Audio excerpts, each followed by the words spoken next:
Ciao, mi chiamo Luca Magarò, sono un designer industriale e Head of Design di Vivo. Il mio lavoro è aiutare le aziende a fare innovazione grazie al design thinking. Nella mia carriera ho collaborato con brand come Samsonite e Team e i miei progetti sono stati selezionati tra i migliori design di prodotto italiani. Il designer ha una grande responsabilità, quella di progettare il futuro e di migliorare la vita delle persone. Oggi la modellazione e la stampa 3D sono parte integrante del processo produttivo, aprendo la porta ad infinite nuove possibilità. Lavorare su Rhinoceros mi permette di passare da una bozza a un progetto dettagliato grazie alla sua versatilità e semplicità.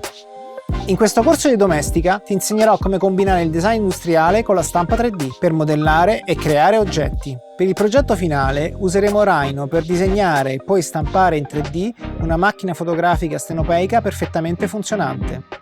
All'inizio ti mostrerò gli strumenti che useremo e ti svelerò il rapporto tra design industriale e stampa 3D. Installeremo insieme Rhino ed Ultimaker Cura per poi scoprire le caratteristiche principali di questi software. Dopodiché ci metteremo al lavoro sul progetto finale. Realizzeremo un primo schizzo a mano per poi modellare i diversi componenti della macchina fotografica su Rhino. Insieme gestiremo e modificheremo le diverse parti del progetto e con Ultimaker Cura prepareremo il file per la stampa. Infine ti insegnerò ad impostare la stampante 3D, a stampare i pezzi della macchina fotografica e a montarla. Alla fine del corso sarai in grado di progettare oggetti in 3D pronti per essere stampati. Per seguire le mie lezioni avrai bisogno di Rhinoceros 3D ed Ultimaker Cura installati sul tuo computer. Impara a progettare oggetti e dai forma alle tue idee.